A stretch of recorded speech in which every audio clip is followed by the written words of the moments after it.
আবার কথা কর। ভালোবাসার মানুষকে কখনো অবহেলা করো না।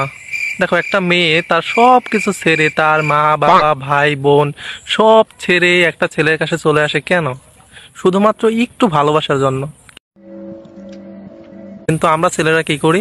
তার উপরে অন্যায় অত্যাচার নির্যাতন করা শুরু করি। এদিকে এদিকে এদিকে এদিকে সোজা হয়ে তাকায় থাকবে, একবার একদম নড়াচড়া করবে কেন? আমরা তা কেন করব? সে তো একটা মেয়ে, সে তো কত কিছু ত্যাগ করে আসছে। হাস হাসে হাস হাস হ্যাঁ হাস, হ্যাঁ হাসবি, আপনি হাসবি। সব সময় তাকে হাসি খুশি রাখবেন, সে যেন কোনোদিন কান্না না করে, এটা চিন্তা করবেন। আবার হাস হাস, হ্যাঁ সব সময় তাকে কি করতে হবে? হাসি খুশি রাখতে হবে। কেন আমরা ছেলেরা কেন তার উপর অত্যাচার করবো? তারা তো নারী জাতি, তারা তো মায়ের জাত, তাই না?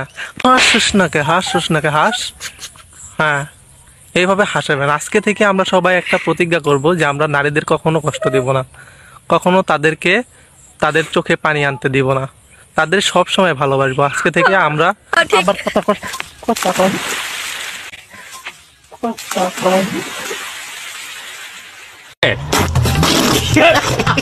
আপনারা এইভাবেই আমার মতো করে ভালোবাসবেন।